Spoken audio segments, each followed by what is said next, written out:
Reprise de finances info. Reprise de finances rue Cartier, Montréal, 2149 rue Cartier, Montréal. Ancienne plantation de cannabis, ancienne culture de cannabis, 2149 rue Cartier, Montréal. Une reprise de finances avec 55 000 $ dus au gouvernement fédéral et 55 000 $ dus au gouvernement provincial.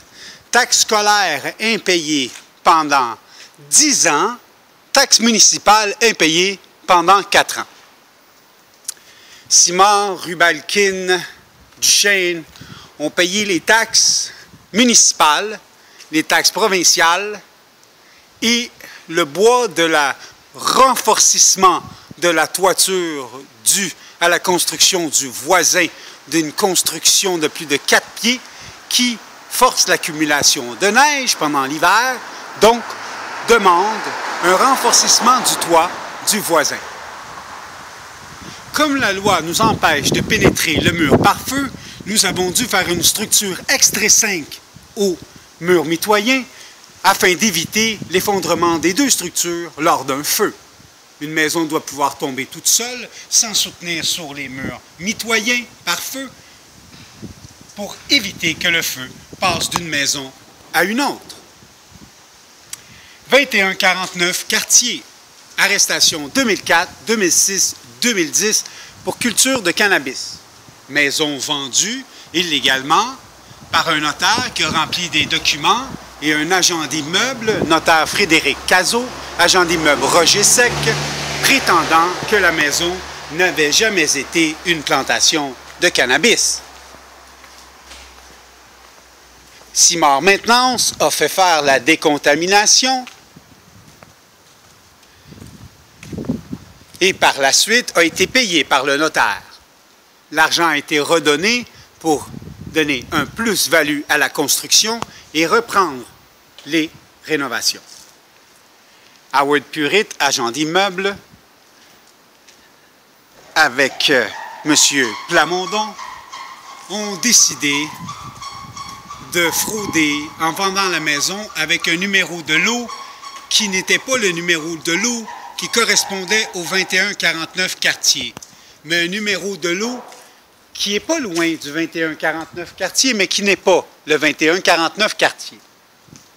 Le nouveau propriétaire se vante d'avoir payé 100 000 $ et pouvoir revendre à 850 000 $, ce qui viole la loi de l'enrichissement sans cause.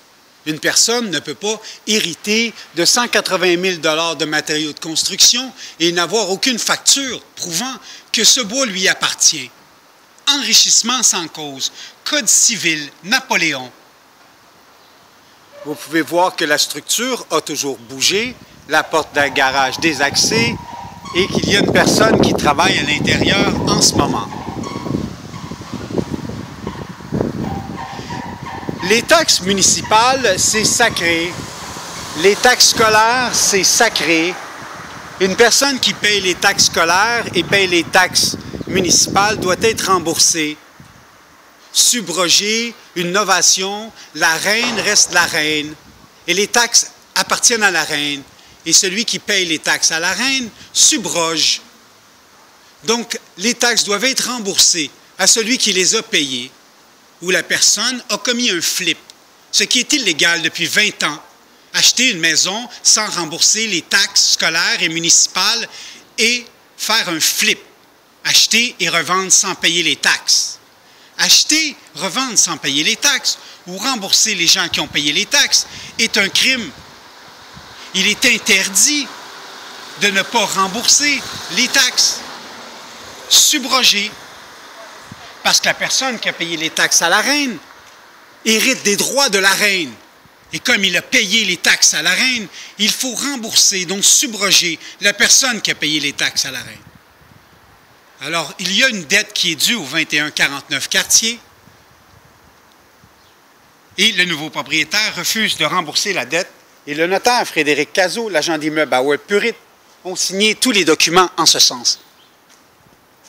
Salutations respectueuses à tous et faites très attention au notaire Frédéric Cazot, agent d'immeuble Howard Purit, homme d'affaires, M. Plamondon, où vous allez perdre votre argent, où vous allez retrouver en cours, aux grandes instances, pour un procès d'enrichissement sans cause, comme il est interdit au Québec d'hériter de matériaux de construction sans les avoir payés.